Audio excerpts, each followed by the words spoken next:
Coopération, de manière à ce que nous puissions travailler sur presque Néandertal et son smartphone, j'ai envie de dire, et de manière à ce que nous puissions réfléchir sur comment l'humanité, on dit, elle a commencé par les pieds, comment on est rentré dans une anthropologie petit à petit, et comment on comprend aussi que la façon dont on a fait évoluer les villes, dans la préhistoire, on va dire, eh bien, permet de comprendre les inquiétudes des hommes à ce moment-là, et il y a peut-être des parallélismes qu'on peut faire avec les craintes des hommes de ce monde contemporain. Puis vous avez reçu un prix, vous allez vous expliquer, vous allez nous dire, puisque vous êtes active à Monaco sur la Smart City monégasque, et donc c'est intéressant de vous présenter peut-être un petit peu mieux, et puis de pouvoir nous expliquer tout cela. Moi j'ai adoré le concept Homo Smarticus, je trouve ça excellent, donc merci beaucoup et je vous laisse la parole.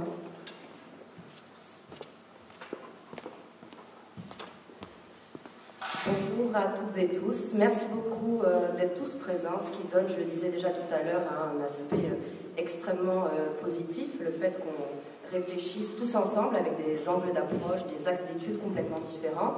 Je remercie vraiment Laurence Valin pour cette invitation, puisqu'elle nous permet, en tout cas à moi en particulier en tant que chercheur archéologue et spécialiste en préhistoire, d'apporter ma pierre à l'édifice d'un point de vue archéologique, préhistorien et historien, et à ma collaboratrice qui se présentera tout à l'heure, Jade Aurélia, une méthodologie, une vision plus globale de l'urbanisme, elle vous en dira plus.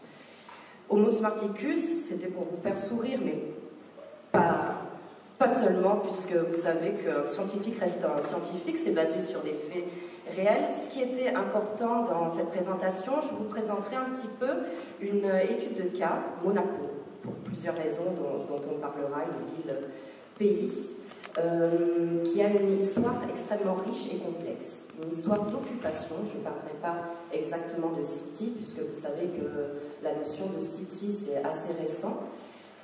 Donc plutôt du concept, j'ai envie de vous dire, et je fais exprès pour qu'on ait un échange extrêmement riche tout à l'heure, plutôt de dire smart city, smart behavior, smart attitude. L'homme a toujours eu une smart attitude, l'homme, et je parle de l'homme, le premier homme, le berceau de l'humanité en Afrique, il y a environ 3 millions d'années. Vous avez l'arbre synoptique, s'il vous plaît, de l'évolution humaine.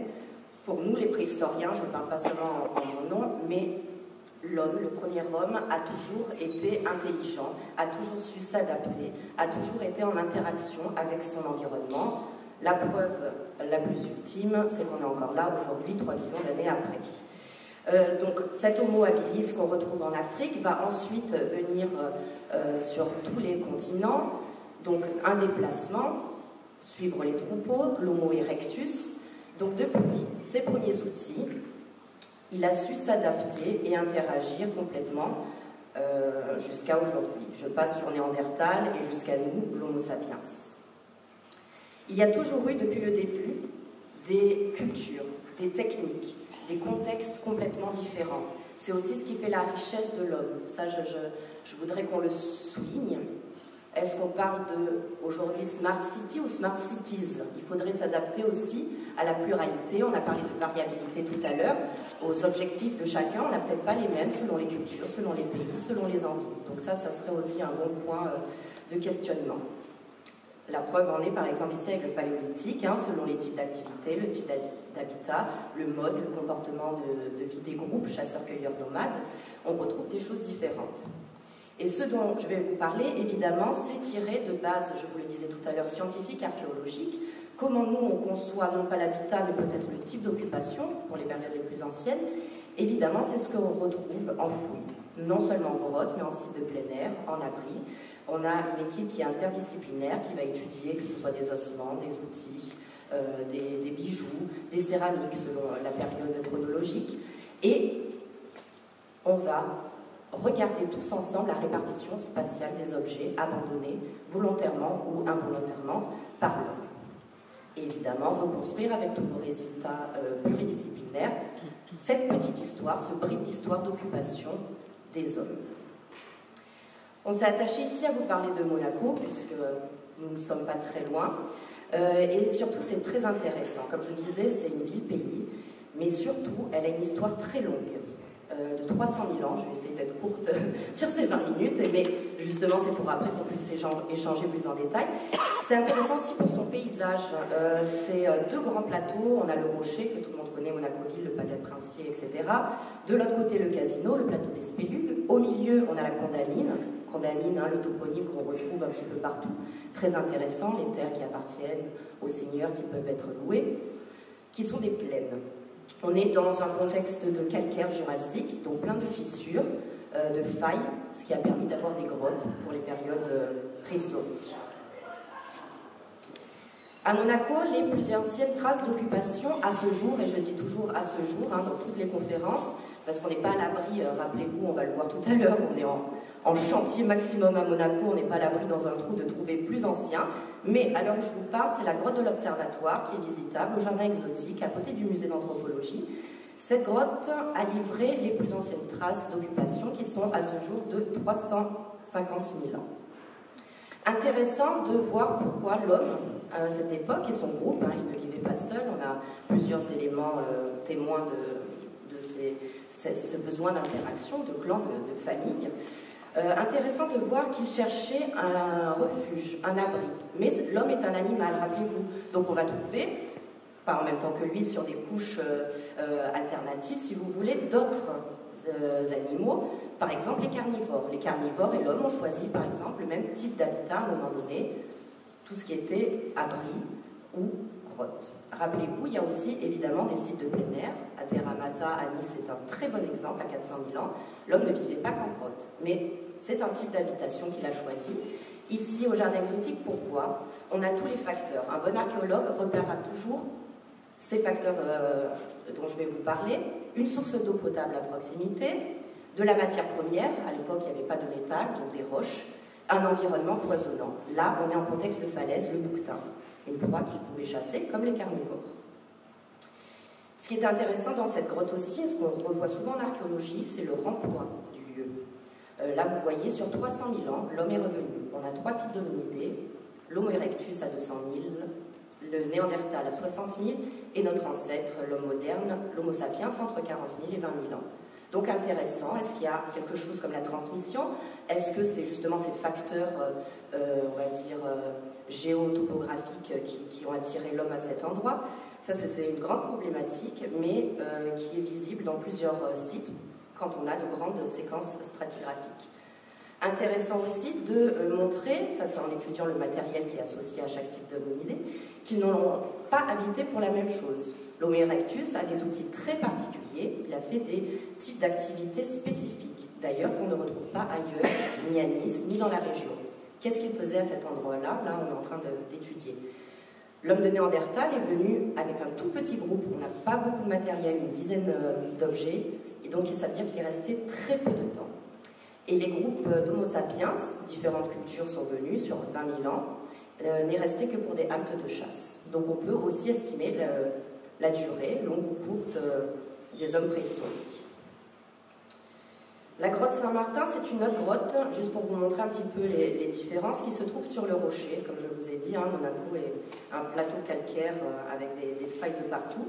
Ce qui est intéressant dans cette grotte, qui a été occupée environ à 30 000 ans, donc en même temps, à un moment que la grotte du jardin exotique, c'est qu'il y a beaucoup plus d'éléments de collection marine. J'attire votre attention sur l'importance du littoral, peut-être aussi pour les concepteurs actuels, hein, les urbanistes actuels. Le littoral a été très important dans toutes les périodes de l'histoire et de la préhistoire. C'était des voies de passage. Je vous rappelle, et ça aussi je pense que c'est un argument à prendre en compte aujourd'hui et pour l'avenir, les différents cycles climatiques. Là vous voyez Monaco il y a 1 million d'années, dans une période qui est très tempérée, donc le niveau marin très haut. 23 000 ans, il fait très froid, glaciation, la mer se retire, on est à 120 mètres plus bas. Il y a 23 000 ans, imaginez-vous, on pouvait aller de Monaco à Roquebrune, Cap-Martin à pied, par une plaine, par exemple. Et enfin, actuellement, vous savez qu'on est en période de réchauffement. Mais tout ça est à prendre en compte, et les études de l'archéologue aussi. Alors, on parle beaucoup justement de se projeter dans l'avenir. L'archéologie permet, et vous le savez, avec les nouvelles découvertes, les nouvelles technologies, le séquençage ADN, les scanners 3D, on est très à la pointe avec nos méthodes de datation à ce jour. et aussi sur certains projets. Je voulais vous présenter celui-là qui intéresse Nice également. L'archéologie apporte au projet Karst Odyssée, qui est porté par Éric Gilly, les résultats du passé sur les niveaux marins, la régression et la hausse des niveaux marins. Le fait que nous, sur nos sites, on ait connu différents niveaux marins, et on le voit sur les parois de grottes, des fois la mer était à 400 000 ans à 100 mètres d'altitude, il y a 120 000 ans, elle était à 23 mètres d'altitude. On peut renseigner, avoir des points repères pour que les collègues estiment à l'avenir, dans 20, 30, 50 ans, à combien sera le niveau marin du littoral. Alors bien sûr, il y a les calottes glaciaires, il y a les pôles qui ont renseigné, mais ce qui est intéressant, c'est qu'on l'applique à notre zone entre Nice et Bordighera, la Ligurie, cette zone province-Ligure. Pourquoi? Parce qu'on est en contexte très particulier, on a la tectonique, ce qu'on ne retrouve pas ailleurs. Donc il faut qu'on ait des exemples et des repères qui sont spécifiques à notre région. On passe à une autre période, le néolithique. Là, l'homme n'est plus nomade. Alors attention à ce qu'on appelle nomade, mon collègue Jérôme Agaï vous en parlera. L'homme commence à se sédentariser. Il devient agriculteur, éleveur. À Monaco, on n'a pas de site, on n'a qu'une grotte funéraire qui peut un petit peu nous expliquer la population de l'époque, ou les rituels, mais pas vraiment l'habitat, puisque ce n'est pas un habitat, mais plutôt un cimetière. Mais ce qui est important, c'est, en tant qu'archéologue, c'est à partir de là que je pourrais peut-être commencer à parler de Smart City. Les villages vont commencer vraiment à se mettre en place. Pourquoi? Parce que la population est plus importante. Alors ça aussi, c'est une grande problématique de nos recherches. Pourquoi se sont-ils sédentarisés? Est-ce que c'est à cause de l'agriculture? Est-ce que c'est à cause de l'élevage? Et il y a une autre hypothèse, à cause de la religion, de la croyance. Ça, on pourra en reparler. Ou inversement, ils se sont sédentarisés, donc ils ont fait développer tous ces secteurs. En tout cas, c'est là qu'apparaît la population grandissante et, en parallèle ou pas, des indices de violence, enfin d'ossements qui ont été percutés volontairement. Donc ça, c'est intéressant aussi à prendre en compte. Et aussi les premières transformations sur le paysage. Avec l'agriculture et l'élevage, l'homme va commencer à transformer son environnement, ce qu'il ne faisait pas avant, puisqu'il interagissait de façon équilibrée. Donc ça aussi, ça sera un point peut-être dont vous voudrez parler tout à l'heure. Un autre exemple, la grotte des Bas-Moulins, aussi pour le néolithique, l'âge des métaux. Le métal va arriver, on est environ à moins 5000, moins 3000 avant Jésus-Christ. Il y a une hiérarchisation, comme par hasard, hein, la population s'amplifie, la hiérarchisation se met en place, et on a des systèmes là dans les villages défensifs. Vous voyez, là c'est un exemple de rempart qu'on a retrouvé dans le quartier des Rivoires de Monaco, qui est daté de moins de 1000 ans avant Jésus-Christ. Donc on commence à se protéger de l'autre. Les échanges sont plus importants, on parlait justement de lieux d'activité, de centres de production.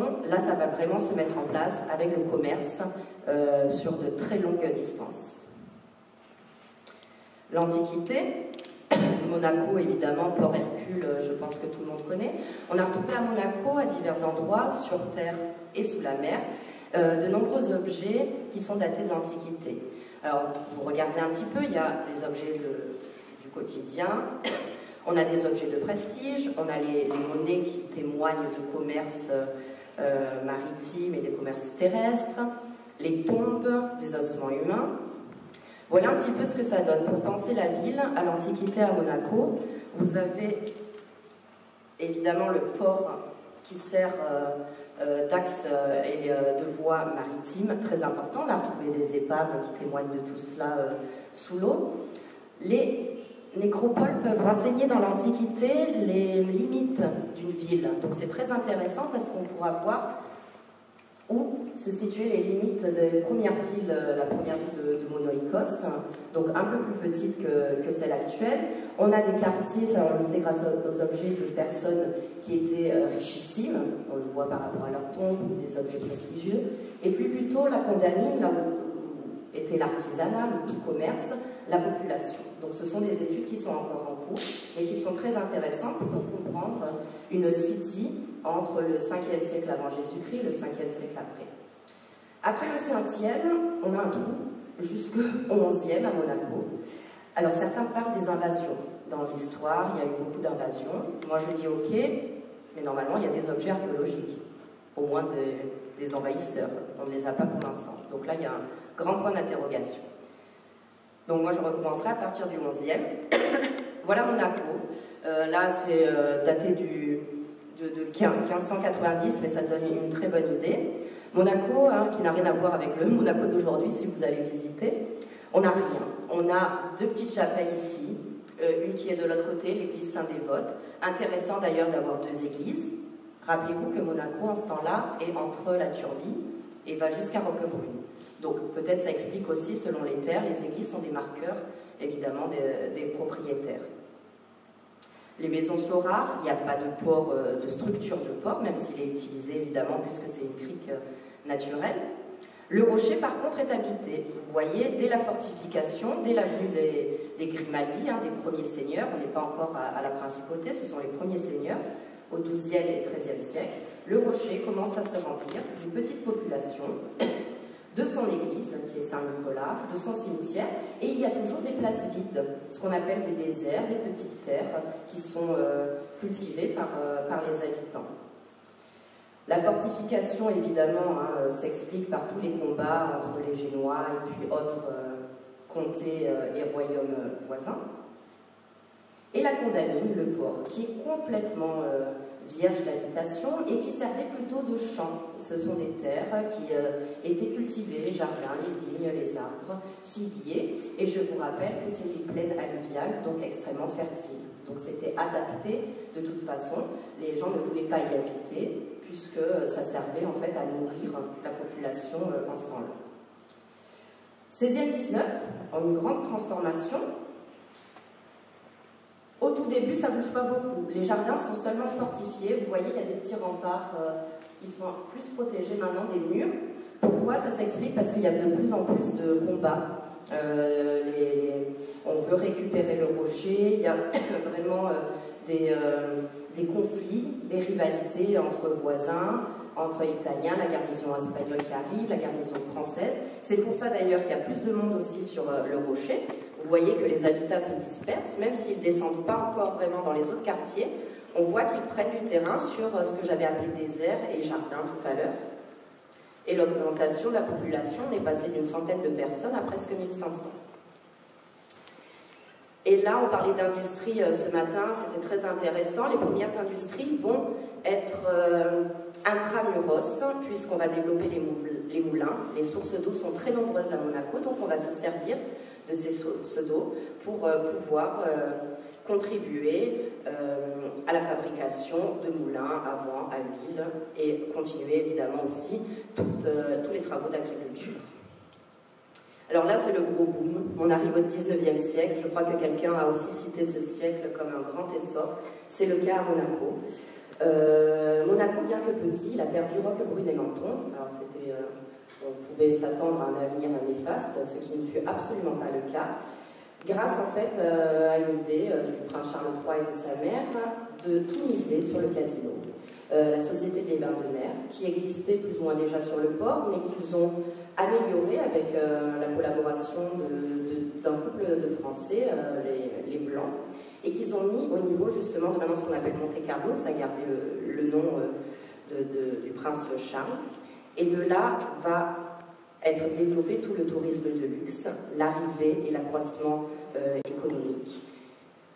L'implantation évidemment de Beau Soleil et de Cap d'Aille qui vont être créés juste à côté, et tout ça en lien avec évidemment la création de la voie ferrée qui passe par Monaco et qui va permettre ce réseau et cette arrivée de la population et de la clientèle. Donc les voies de réseau, je pense que vous en avez déjà parlé hier, mais sont extrêmement importantes pour desservir la population, qui existe encore aujourd'hui, hein, mais qui n'est plus vraiment à l'heure actuelle la première richesse de Monaco. Vous allez le voir, on arrive au XXe, je vous passerai sur les deux grandes guerres, 14-18 et la Deuxième Guerre mondiale, mais vous montrer que la densité de la population est en totale augmentation. Le prince Régnier III, qu'on nomme le bâtisseur, a énormément fait. Lui, il a plus misé sur l'industrialisation, avec la pharmaceutique, les cosmétiques, le laboratoire, les porcelaines, l'hôtellerie évidemment, le tourisme et l'événementiel, vous en parliez tout à l'heure, la culture très importante de pouvoir entretenir la culture dans une ville, les banques et les travaux publics. Tout ça, cette diversité en plus fournit un bassin d'emploi, ce qui explique aussi la fluctuation. Jeanne en parlera tout à l'heure sur la densité, mais c'est extrêmement impressionnant sur, je le rappelle, Monaco fait 2 km² à l'heure actuelle. Voilà un petit peu les travaux qui ont été faits sous Régnier III et qui sont pour certains encore en cours, mais pour vous donner une image, Monaco a gagné presque un quart de son territoire sur la mer actuellement. On construit en hauteur et on construit en extension également. La gare, la nouvelle gare, puisque je vous parlais de la gare à l'époque du casino, mais la nouvelle gare a été un très grand projet de réflexion sur l'urbanisation, puisqu'il a décidé de la mettre sous terre, de l'enterrer, afin de gagner de la place pour faire des immeubles. Ça, voilà, c'était une idée de Le Corbusier à Monaco, ce qui nous a permis de créer une nouvelle gare, parce que, comme je vous disais, la superficie de Monaco est extrêmement particulière parce que réduite. Le quartier de Fontvieille, complètement artificiel, ce quartier n'existait pas avant. Hein.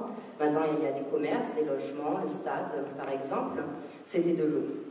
La nouvelle digue, qui a été créée il y a une quinzaine d'années maintenant, permet d'accueillir tous les bateaux croisiéristes et de protéger encore le port, puisqu'il est un peu soumis au vent d'est, bien que je vous disais que c'est une crique quand même naturelle. Il y a eu quand même des naufrages, même à l'époque de l'Antiquité, si on a retrouvé les épaves. Forum Grimaldi, pour vous donner un exemple de l'événementiel à Monaco, et le Sporting Club également.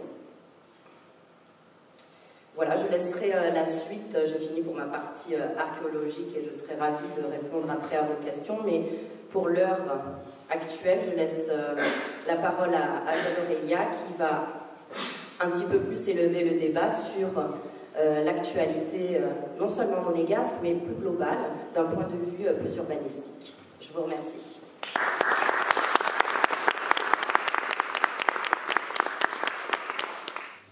Bonjour tout le monde, je remercie Elena de m'avoir proposé de participer à cette intervention avec elle. Je remercie également Laurence Valin pour organiser ce type de colloque, parce que c'est vrai que d'avoir autant d'interactions de personnes différentes, c'est vraiment très enrichissant et c'est assez rare sur la thématique de la Smart City. Donc moi je suis géographe urbaniste de formation. J'ai été formée à la faculté de géographie de Nice. J'ai eu M. Matteo Caglioni comme professeur.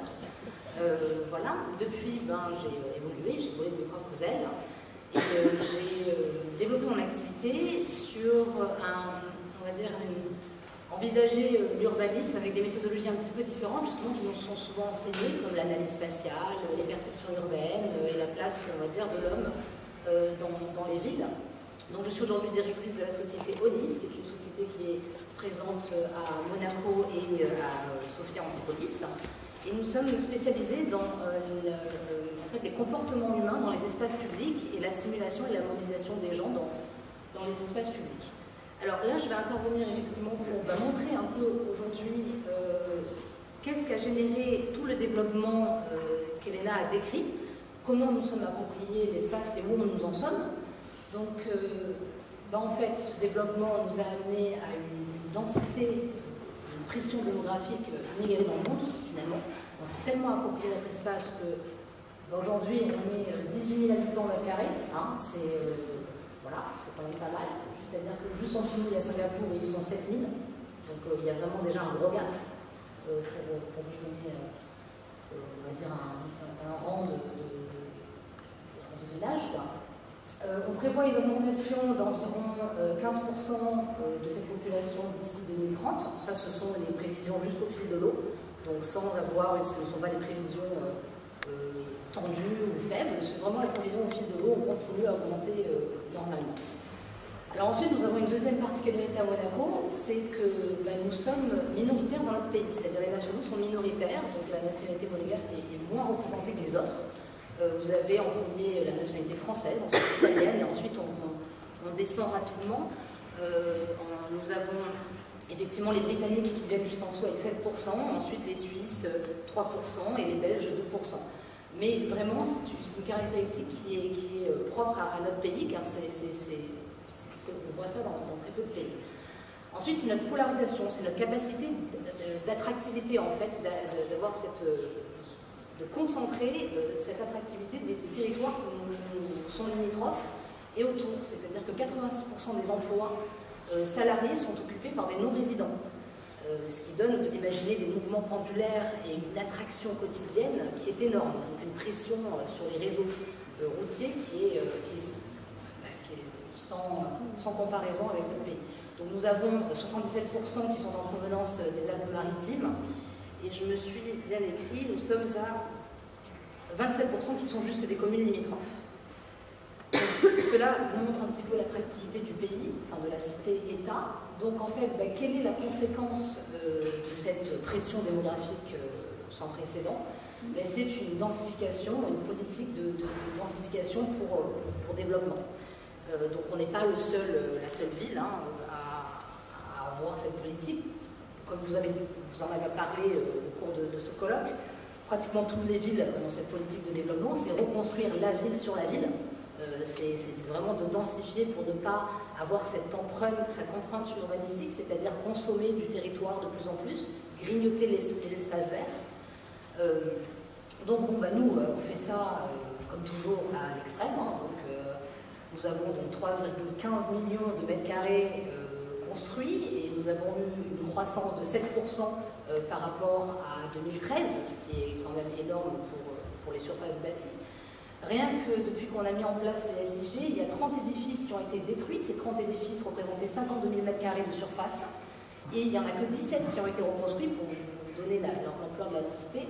Et par contre, ces 17 constructions représentent 107 000 m² de surface. Donc on est sur une densification vraiment extrême. Alors, c'est nécessaire parce qu'effectivement, comme on l'a vu, on ne fait que 2 km². On a cette pression démographique plus cette attractivité qui nous pousse à le faire. Et puis de toute manière, c'est la politique, c'est ce qu'on donne. Alors nous, on est vraiment restreints par nos frontières. D'autres villes, que ce soit françaises ou étrangères, sont simplement restreints par les espaces naturels, à ne pas les détruire. Donc il faut forcément se densifier. Mais alors, il faut quand même se poser la question de se dire, l'urbanisation en outrance, la densification, qu'est-ce que ça va générer? Parce que donc aujourd'hui, on peut parler de capacité d'adaptation d'un territoire à son développement, c'est-à-dire de comment on se développe et comment on vit, comment on est homo smarticus finalement, comment on arrive à rester présent sans tout détruire. On peut parler aussi de résilience urbaine, je sais que vous avez abordé les notions de résilience. On peut dire que la ville, on peut l'apparenter à un système complexe, donc ce système complexe, comme tout système,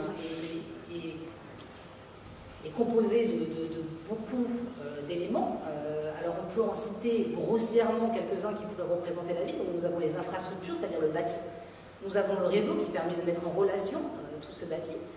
Donc les réseaux routiers, les connexions train, enfin tout ce que vous pouvez avoir en termes de réseau. Et ensuite, moi je vais mettre au sens grossier mais très large l'humain, parce que c'est quand même nous qui faisons fonctionner tout ça, parce que de réfléchir des infrastructures et des bâtiments sans nous, c'est pas très pertinent finalement, parce que c'est quand même nous qui allons les utiliser. Donc on l'a fait depuis toujours, comme nous l'a montré Elena, on les a toujours réfléchis justement pour nous, on s'est toujours normalement positionné. Sauf que de nos jours, on a un petit peu perdu pied, parce qu'à force de sururbaniser, on a dû avoir vraiment cette problématique de l'infrastructure et du réseau qui se sont posés à nous. Donc de nos jours, densifier et réfléchir la Smart City, c'est la réfléchir uniquement d'un côté infrastructure. Alors l'infrastructure comment? Avec la qualité de production des bâtis. Donc, nous avons la consommation énergétique des bâtiments, comment la graduer, nous avons tout ce type de systèmes qui sont mis en place aujourd'hui d'innovation urbaine, nous avons l'autosuffisance des bâtiments, qui réfléchit notamment sur cette thématique. Voilà, ensuite au niveau du réseau, c'est sa capacité d'absorption, comment le faire absorber toujours plus de personnes. Donc élargissement des voies, toujours plus de trafic, une nouvelle offre de transport en commun, la multimodalité, maintenant on parle de multimodalité, les voitures en autoportage, ou aussi on va arriver aussi aux voitures autonomes, qui pourront évidemment peut-être un jour nous faire nous déplacer. Donc ça, ce sont vraiment des choses qui sont réfléchies en innovation urbaine au niveau du réseau, au niveau de l'infrastructure. Mais dans tout ça, effectivement, on ne voit que peu, ou pas encore en tout cas suffisamment, d'innovations urbaines qui sont tournées vers l'humain, finalement, qui est censé faire fonctionner tout ça. Donc, effectivement, entre conservation du patrimoine et innovation urbaine, qu'est-ce qu'il en est de l'humain? Alors, on a la chance d'avoir des chercheurs comme Elena qui, justement, font revivre qu'est-ce qu'était cet humain. Donc, ils vont aller chercher, à chaque fois qu'il y a des travaux, ils vont aller fouiller pour voir ce qui s'est passé avant, comment on s'était approprié l'espace, on va pouvoir refaire vivre, en fait, ces usages de cet espace-là. Donc, on reste encore dans des thématiques.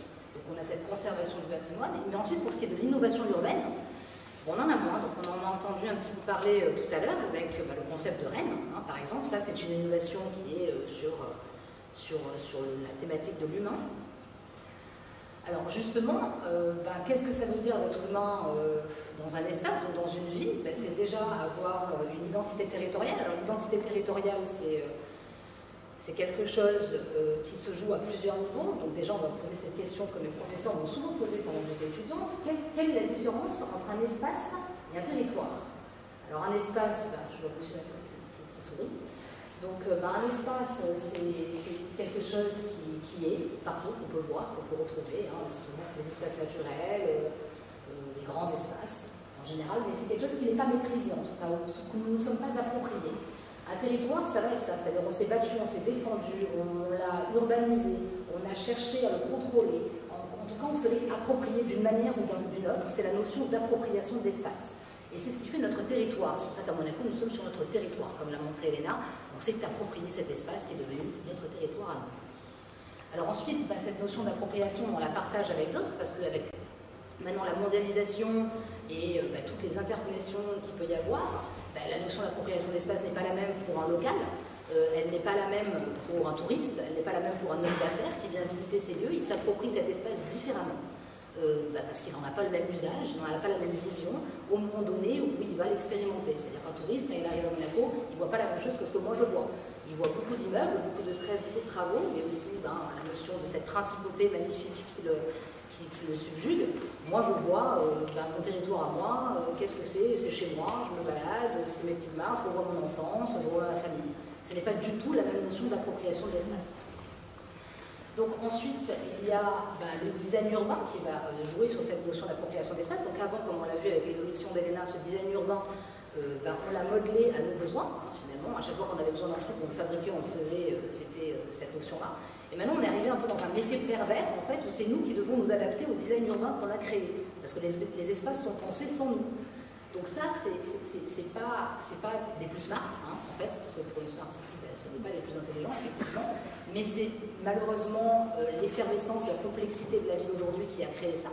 Donc c'est vraiment une thématique sur laquelle on doit réfléchir aujourd'hui.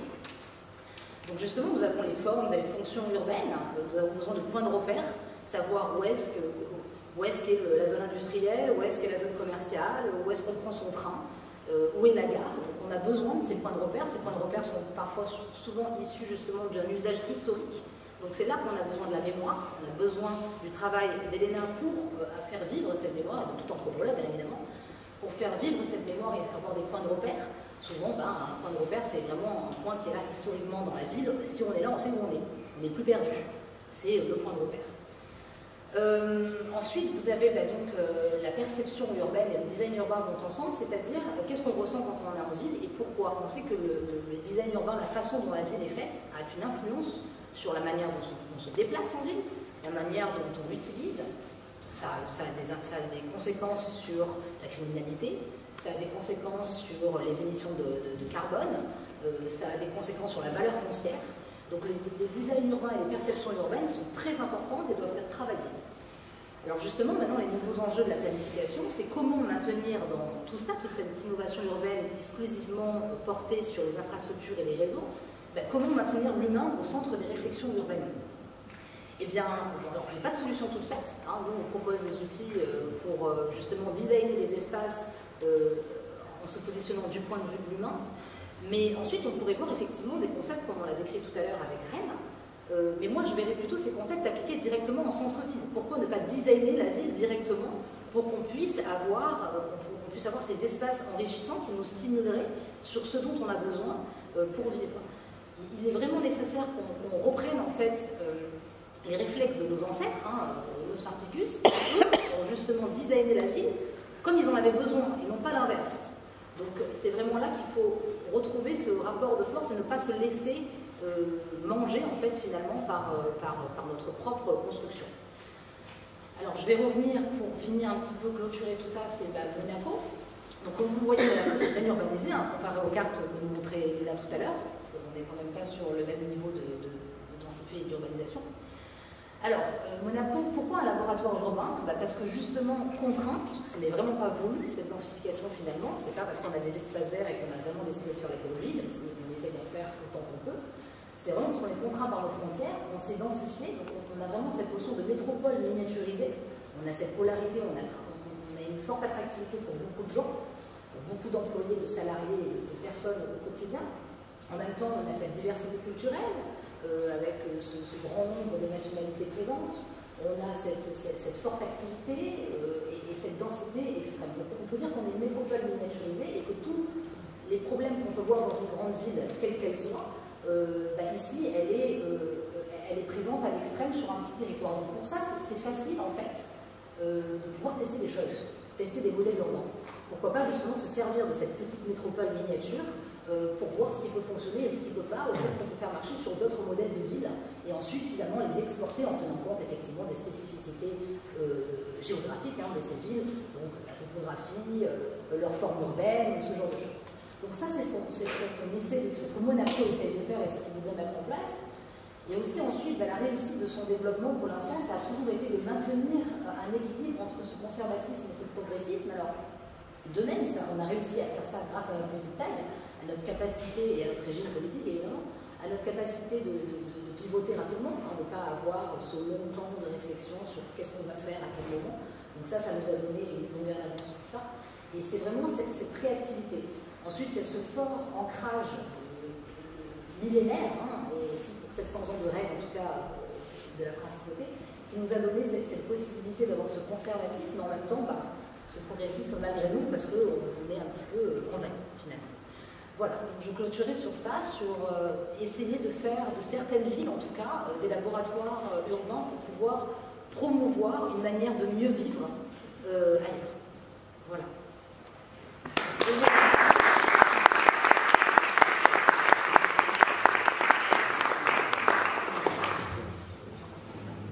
Alors, est-ce qu'il y a des questions? On peut avoir des questions en deux temps, puisqu'il y a carrément un rapport à l'anthropologie et à la vieille histoire en fait, de la ville, et puis peut-être quelque chose de plus urbain et contemporain. Alors, oui. Moi, c'est pas une question, mais c'est une remarque. En fait, je travaillais il n'y a pas si longtemps dans une entreprise qui était d'optimisation énergétique dans les bâtiments. Et une des remarques qu'on s'était faites, c'était que souvent, actuellement, la tendance était d'instrumentaliser le bâtiment, finalement, et de complètement, indépendamment des hommes qui travaillent, des humains qui travaillent dedans. Donc on arrive, tout se met en place, etc. Et la lumière s'allume, on n'a plus rien à faire, et finalement, on est déconnecté du bâtiment. Et on s'est aperçu que plus on faisait ça, moins on faisait d'économie d'énergie. Parce que justement, il n'y avait pas une implication.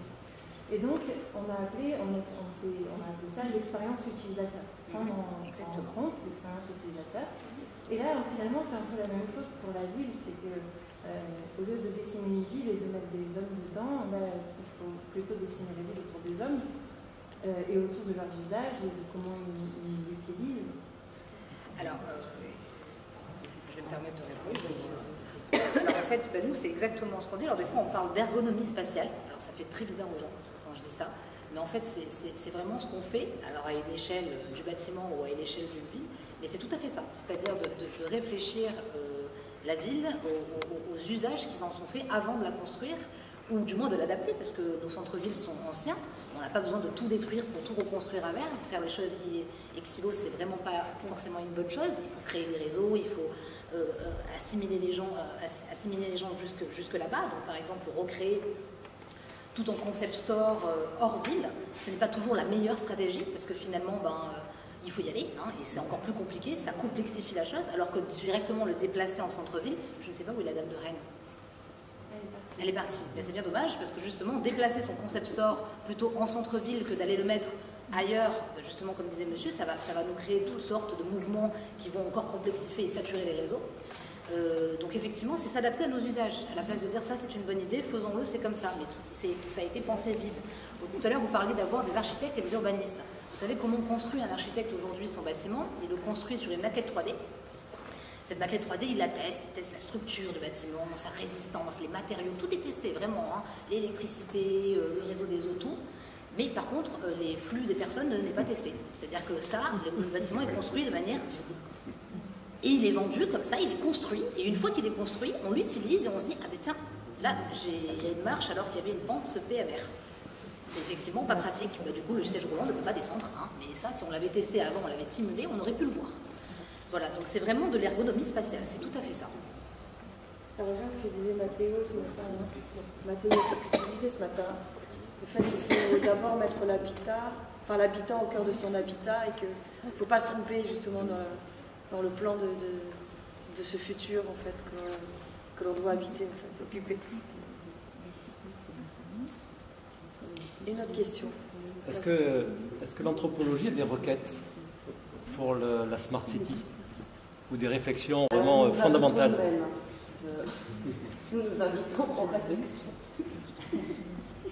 Heureusement que je suis là pour vous inviter aussi. C'est ça.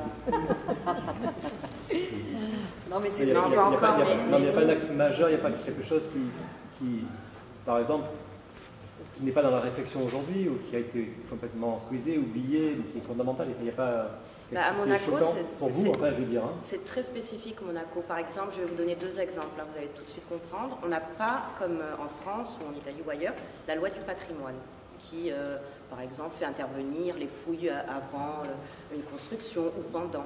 Mais comme on a un village, on se connaît tous. Donc ça se fait, de toute façon, nous, on y va tout le temps. Ça se fait de façon conviviale, comme dans un village. C'est-à-dire, on sait qu'il y a des travaux, on appelle, on y va, et puis ça se fait comme ça. Deuxième exemple, comme on est en principauté, donc avec la famille princière, le patrimoine est omniprésent. Donc, l'aspect anthropologique est intrinsèque, si vous voulez, à Monaco, et à toutes les politiques qui peuvent se mener, parce qu'on est tellement spécifique sur certains domaines que c'est vraiment inhérent, si vous voulez, à toute réflexion. Je ne sais pas si j'ai répondu, mais c'est tellement particulier que tout est transversal déjà, parce que c'est un village. Je ne sais pas, mais je ne suis pas sûr qu'aujourd'hui, au sein de notre communauté, on met en... C'est fait peut-être le lien. Tu nous mets dans une communauté, ça y est? Non, mais des communautés de réflexion, je veux dire, de la Smart City. Pas de gourou, hein? Pas de gourou. Non, pas de gourou. Mais d'une façon plus générale, je ne veux pas prêcher par ma paroisse, mais l'anthropologie regroupe beaucoup de sciences humaines en fait. Déjà, c'est pluridisciplinaire. Moi j'ai fait des cours de neurophysiologie, hein. Ce que me racontait la dame, ça me rappelle beaucoup de choses en parlant d'ailleurs de ça.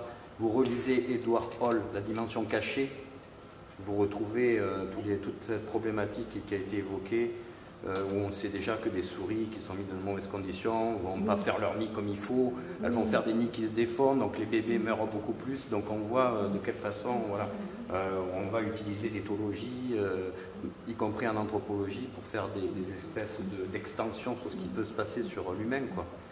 Mais le problème, y compris dans la recherche française, c'est que je pense qu'on est trop cloisonné au niveau de nos disciplines. Et moi, en tant qu'anthropologue, j'ai toujours fait en sorte qu'on puisse quand même s'appuyer sur les résultats des psychologues, notamment la psychologie cognitive, les neurophysiologues, bien entendu, et leur donner à ces travaux une perspective un peu historique, enfin, disons préhistorique, je vais l'évoquer d'ailleurs tout à l'heure, en se disant qu'on est un peu, chacun de nous, des archives, sans le savoir. On archive des centaines de milliers d'années. Voilà, bon, j'en parlerai tout à l'heure, je ne vais pas m'étendre. Si on t'enterre et qu'on retrouve ton corps... Voilà, non, pour l'interroger.